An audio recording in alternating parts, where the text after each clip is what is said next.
Церкви. Я хотел бы, чтобы мы сейчас заглянули в первое послание Иоанна, 2 глава с 14 стиха. Здесь Бог говорит о том, что Он сам градирует, или Он сам смотрит по-разному на свою церковь. И Он видит в людях, которые вроде бы все одинаковые, разные уровни. И вот здесь написано, что есть дети, и про них сказано, что они познали Отца. Есть отцы, это те, которые познали сердце Бога и познали того, кто существует от начала. И дальше написано: «Я пишу или написал вам, юноши, потому что вы сильны, вас Слово Божье, и вы победили лукавого». Наша церковь, она должна встать на этот этап развития, когда многие из нас, мы из разряда детей, из разряда младенчества, мы переходим совершенно на новый уровень. Когда мы в большей массе, как церковь, мы становимся юношами, людьми, которые способны преодолевать, людьми, которые способны побеждать, людьми, которые по сути по своей сильны. Это люди, о которых можно засвидетельствовать, что это сильный христианин. Это человек, на котором Божья мощь, на котором Божье помазание. Пришло такое время, когда вот эта вот ступень юношества, она должна стать частью твоей духовной жизни. Здесь, знаете, про юношей сказано как минимум 3 вещи. Во-первых, сказано, что это люди сильные. Скажи: я сильный. Второе, про этих людей написано, что они победили лукавого.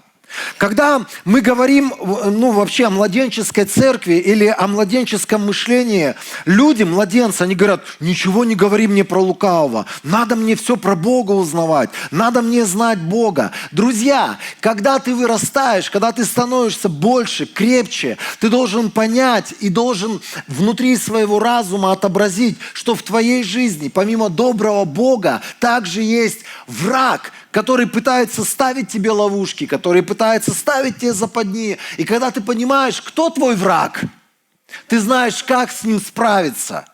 Знаете, если мы, например, говорим о бойцах, если мы говорим о людях, которые одерживают какие-то победы, всегда на ум приходят всякие вольники, боксеры, люди, которые там выступают в ММА. Самые глупые люди – это те, которые недооценивают своего оппонента. Знаете, вот я слушал, например, если кто-то знает, есть такой мужчина Карелин. Александр, да, мне, если я не ошибаюсь, его зовут. Его спрашивают: вы там чемпион чемпионов, там куча разных титулов у вас, вы непобедимый, там человек, которого боялись на татами другие борцы. И человек его спрашивает, он задает ему такой вопрос, он говорит: когда вы выходите бороться со своим соперником, вы боитесь этого человека? Испытываете ли вы какой-то страх? И он говорит такую вещь: когда ты стоишь перед соперником, и ты перестаешь испытывать страх или вот это вот чувство угрозы, опасности и понимания того, что это тот, который может сделать тебе что-то, когда ты, знаете, вот когда ты самодоволен, самонадеян, он говорит, это начало твоего поражения. Когда ты недооцениваешь врага, или когда ты говоришь: да что нам этот вонючий дьявол, мы тебя там топтали, мы тебя морали, мы тебе башку вертели, мы там что хотели там с тобой делали. Когда люди так относятся к духовному миру, и они говорят, что все эти ваши дьяволы, все эти ваши бесы, это вся такая туфта, для меня главное познавать моего Бога. Бога познавать самое главное. Но также важно быть человеком, который заряжен на то, чтобы побеждать лукавого. Потому что человек, который понимает, с кем мы сегодня воюем, человек, который понимает, кто мой противник, человек, который понимает его тактику, этот человек, и только этот человек может вообще что-то сделать в духовном мире. Тот, кто не понимает, кто его враг, тот, кто не понимает, против кого он встал сегодня, тот, кто недооценивает своего врага и говорит: да я сейчас на изи там одно, другое, третье сделаю и победю тебя. Так не работает, друзья. Я очень сильно хотел бы, чтобы мы сосредоточились не на дьяволе, мы сосредоточились даже не на силе, а на третьей вещи. Там написано, что почему юноши, они такие победители, почему они такие сильные, потому что Слово Божие в них пребывает. Глупы те люди, которые недооценивают вещи, которые сам Бог ставит во главу всего.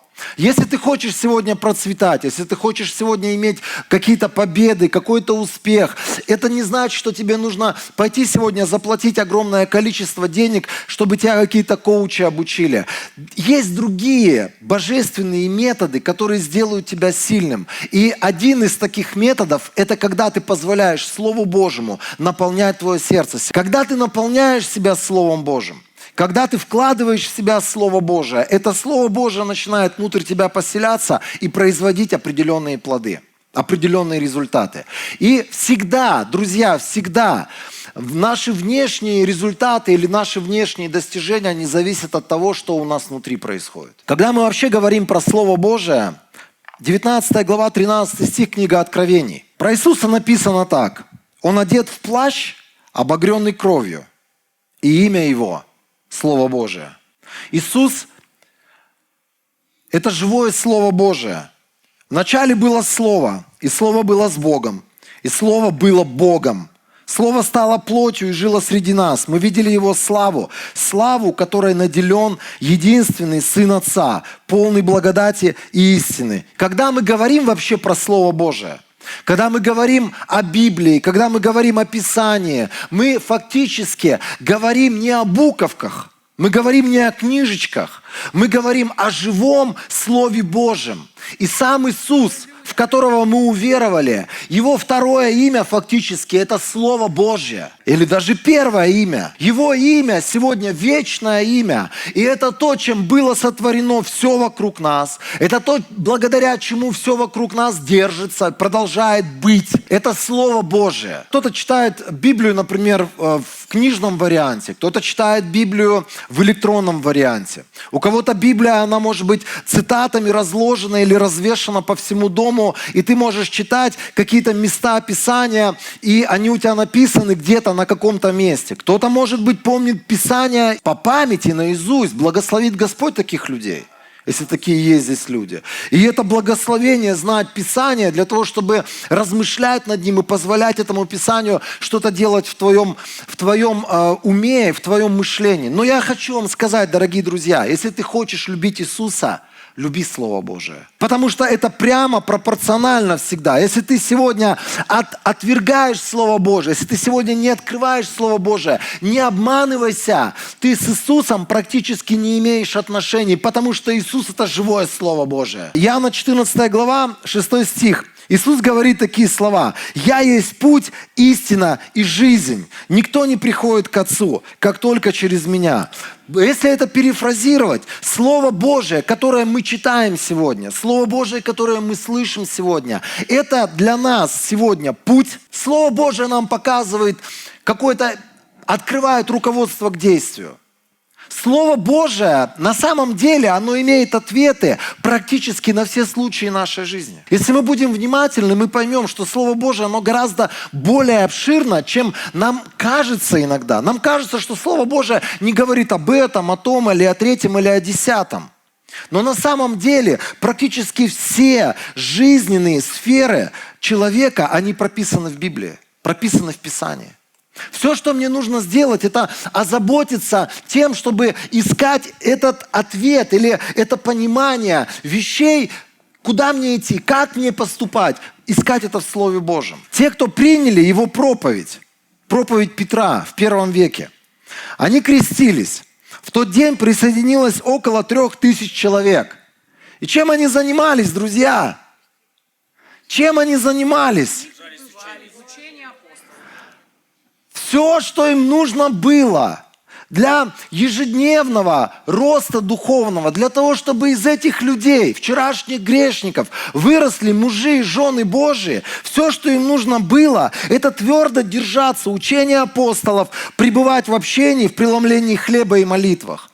Общение – это вот все наши собрания, которые сегодня существуют. Если ты сегодня имеешь общение с Богом, то это совершенно логично, у тебя будут строиться отношения с подобными тебе людьми. Когда ты уверовал в Бога, внутри тебя родился новый человек, новый маленький Денисик, которого не было раньше, который был убит грехами. И когда он родился внутри тебя, он требует сегодня того, чтобы ты кормил его через молитвы и через Слово Божье. Так так важно, чем ты наполняешь себя. И это будет свидетельствовать, или это будет сегодня помогать твоему духу либо расти, либо это будет забивать тебя. Когда я уверовал, вот это, как я уже сказал, маленький Денисик внутри меня ожил, который был мертвый в грехах своих. 18 лет я жил без Христа, 18 лет я грешил, я употреблял наркотики, я жрал, пил, вот, и все, что только возможно для того, чтобы жить какой-то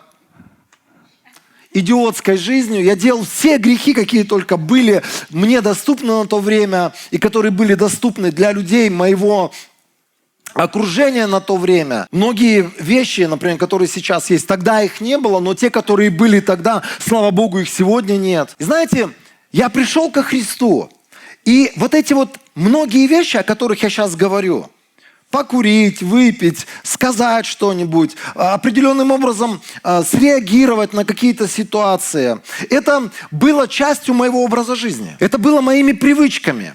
Это было чем-то, к чему был настроен или к чему привык мой мозг, к чему привыкла вообще моя сущность, мои чувства. Я определенным образом реагировал не потому, что я был, знаете, вот как наставлен, вот когда тебе чего-то будет там, что-то происходить в твоей жизни, ты вот так сделай. Это все по умолчанию происходило, это были привычки. В нашей жизни есть огромное количество привычек. Например, кто-то по привычке курит, кто-то по привычке материться, кто-то по привычке врет, он даже не замечает этого. Кто-то по привычке осуждает других людей, постоянно других людей делает крайними во всем. Если бы не эти люди, моя жизнь была бы краше. Кто-то по привычке, знаете, вот по привычке жалуется на то, что вокруг нас все плохо. Это просто привычки, к которым люди привыкли. Так вот, когда родился мой новый человек, когда родился мой дух, я стал понимать одну вещь.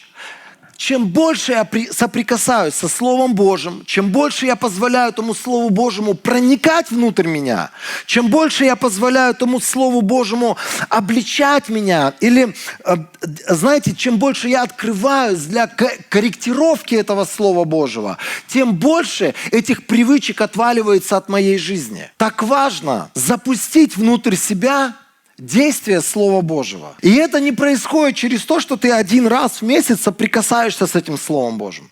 Это происходит только через твое посвящение тому, чтобы твоя жизнь, ежедневная твоя жизнь начиналась с того, что ты запускаешь внутрь себя Слово Божие. Привычки, твои старые привычки, они никуда не денутся, если ты не позволишь истине Писания поместиться глубоко внутрь твоего сердца и начать там, внутри тебя, делать перемены и делать переворот твоей жизни. Евреям 4 глава с 12 стиха. Живет и действует. Оно острее, чем любой обоюдоострый меч.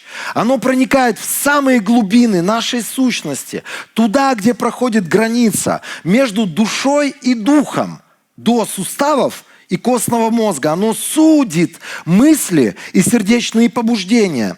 И ничто во всем творении не скрыто от Него. Перед Ним все обнажено, и глаза Его видят все. Ему мы дадим отчет. Слово Божие, то есть Христос, или то самое написанное слово, которое ты читаешь в Писании, оно на самом деле не просто, как я уже сказал, какие-то буковки, написанные в твоей книжке, или с твоего телефона ты читаешь. Это что-то по-настоящему живое. Слово «живое» с греческого, если мы посмотрим, какое там есть значение этого слова, это значит «живущее» или «оживляющее». Знаете, так интересно, чем больше ты позволяешь сегодня своему мозгу, своему мышлению пропитываться этим Словом Божьим, оно начинает тебя оживлять. Оно начинает внутри тебя жить. И оно как будто бы начинает вытеснять из тебя все то, что когда-то жило до этого. Бог есть свет, и нет в нем тьмы. Бог есть свет, и нет в нем тьмы. Я жил в 104 серии. Хорошо. Есть кто-то, кто живет в подобном доме?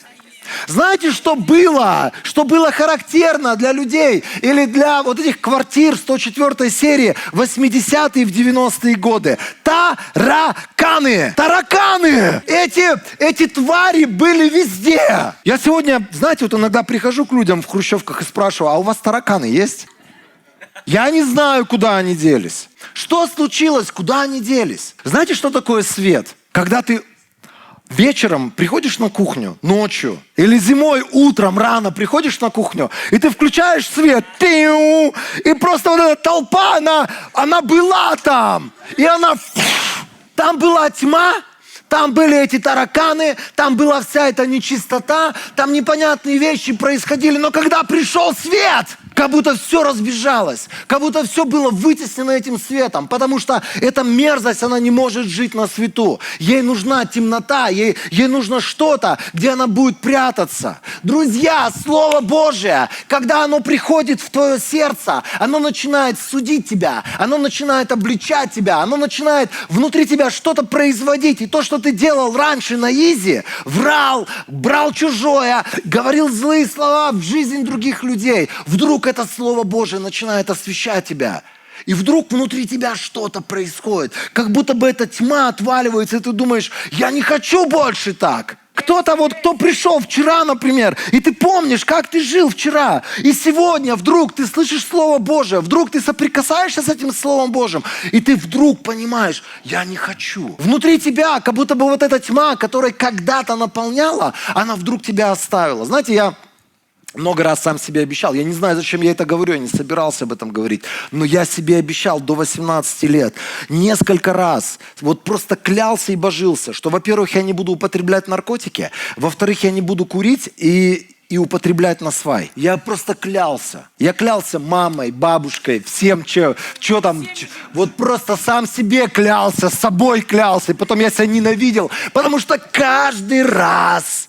Снова и снова. Когда, знаете, вот просто я начинал свой день, и мой день был пуст без Бога. Мне как будто бы надо было его чем-то наполнить, этот день. И я не понимал одну вещь. Не зря какой-то умный человек сказал, что свято место пусто не бывает.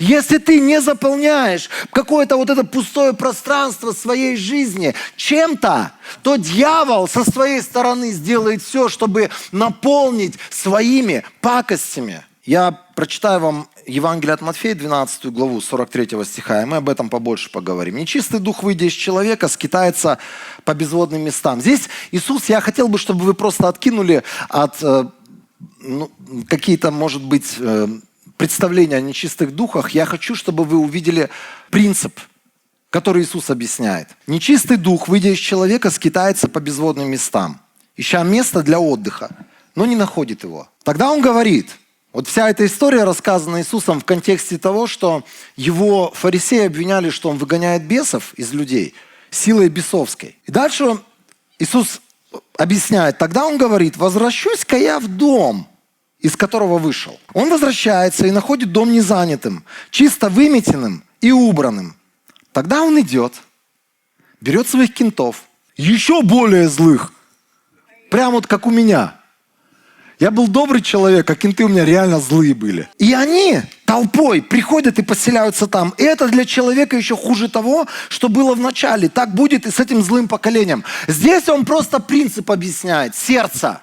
Что сердце – это такая штука, которая будет жить всего лишь тем, что там есть, чем оно наполнено. Иисус в другом месте Писания говорит, каждый человек из сокровищницы своего сердца выносит то доброе, что там было положено. Но если, соответственно, там было злое вложено или положено, то он вытаскивает это злое. То есть он может только вытащить из своего сердца то, что туда было положено. Поэтому, друзья дорогие, я хочу вам сегодня объяснить один очень важный принцип. Когда ты начинаешь каждый день своей жизни с того, что ты вкладываешь в свое сердце Слово Божие, ты увидишь плоды этого Слова Божьего. Когда ты начинаешь свой день без Слова Божьего, ты подобен этому человеку, который выгнал зло из своей жизни, выгнал вот все там похоти, страсти, то, с чем ты пришел когда-то ко Христу. Но если ты не стал наполнять свое сердце,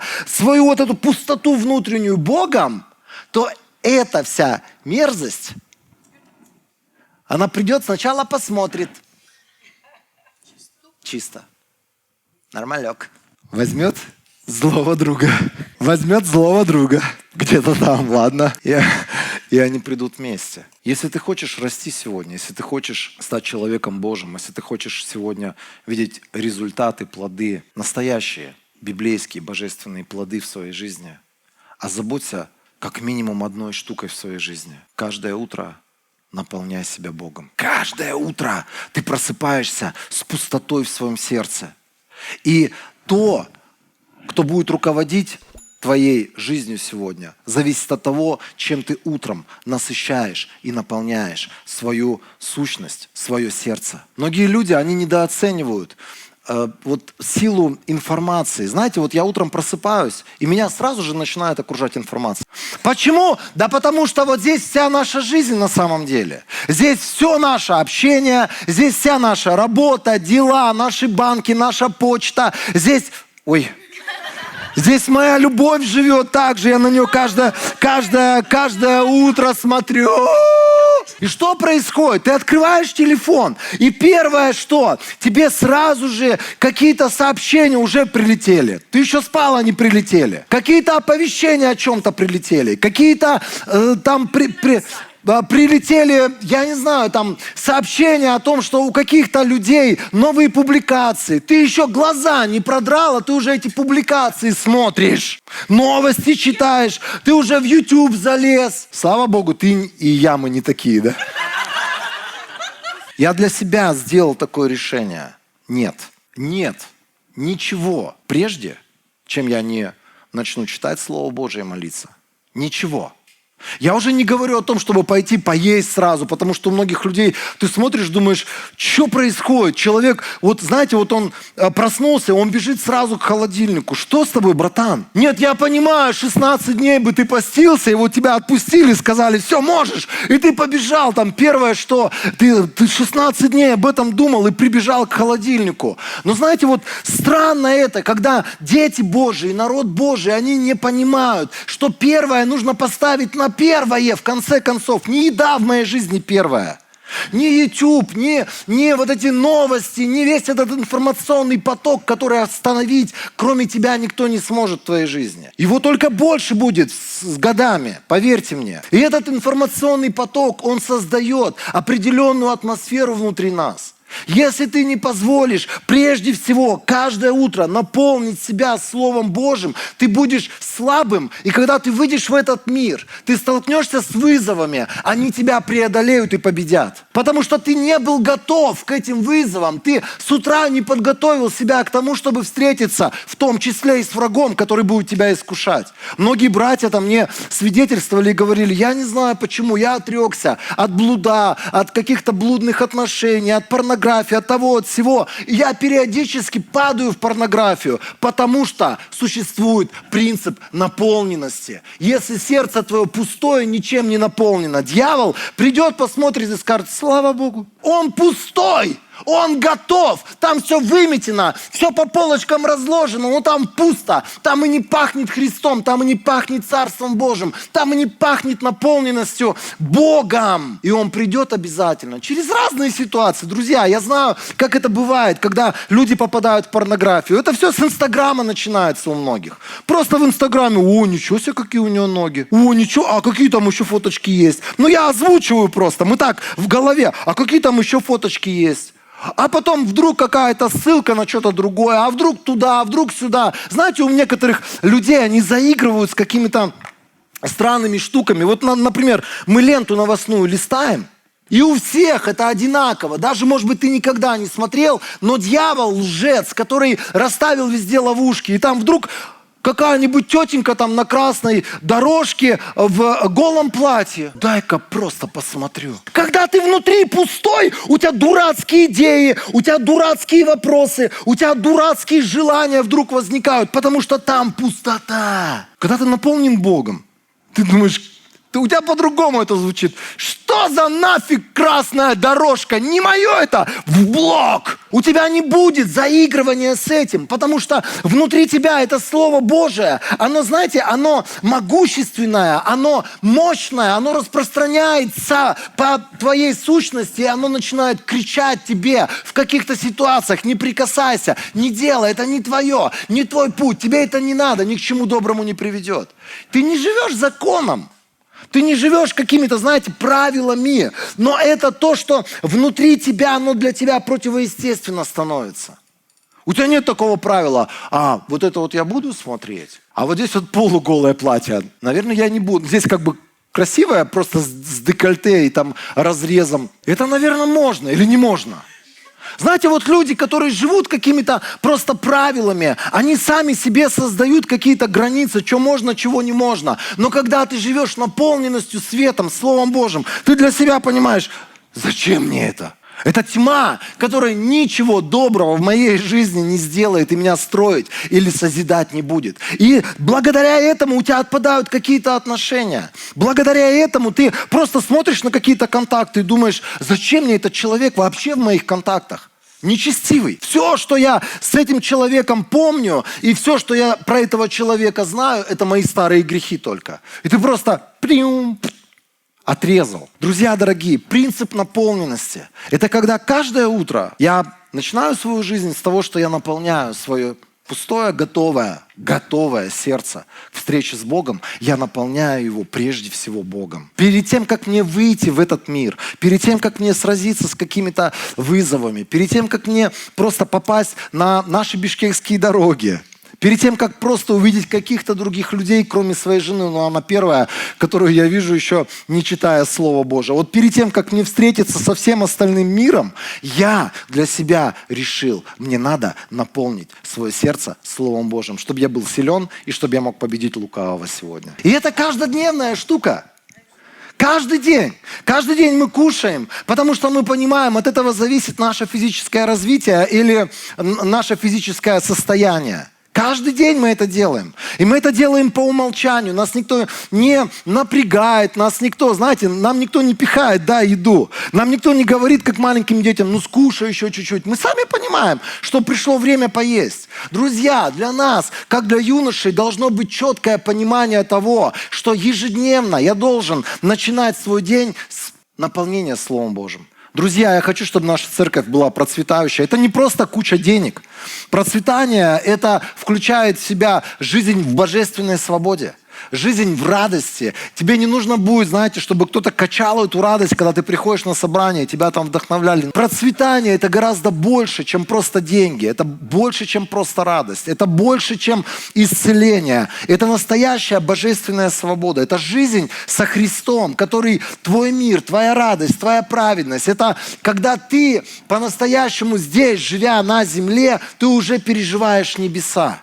Процветание – это когда все сферы твоей жизни, туда вовлечено Слово Божие, и над этими сферами происходит какое-то божественное чудо, или в этих сферах происходит какое-то божественное чудо. И это процветание начинается не по молитве какого-то самого крутого помазанника города Бишкек. Знаете, классно было бы так. Я отвечаю, мы бы годовой бюджет пожертвовали на то, чтобы позвать такого человека, заплатить ему деньги, чтобы он за всех помолился, просто на каждого руки положил. Больше 30 лет я верю в Бога, и уже эти вещи, они отпали от моих фантазий. Я понимаю, что все зависит от того, чем ты ежедневно занимаешься. Все зависит только от того, с чего ты начинаешь свой ежедневный путь. И как написано, ежедневно обновляется милость Господня. Знаете, как у Бога каждый день он начинается с чистого листа. Вот просто он обновился. Я хочу тебе сказать такую же вещь. Твоя духовная жизнь ежедневно обновляется. Ты начинаешь буквально с чистого листа. Если ты думаешь, что у тебя уже столько опыта, что тебе сегодня не надо читать Слово Божие. Ты уже столько начитался за 32 года своей веры Слово Божие, что сегодня тебе его не надо открывать. Я тебе могу сказать, это самый страшный и тяжелый путь, потому что чаще всего через неделю, через 2, через месяц начнется какое-то падение. И человек осознает, что вчера на коне, а сегодня халлелуя, praise the Lord, простите меня, люди Божии. Я натворил кучу всяких пакостей. Все это начинается с того, когда мы просто игнорим этот принцип наполнения. Наполняй себя каждый день Словом Божьим. Каждый день.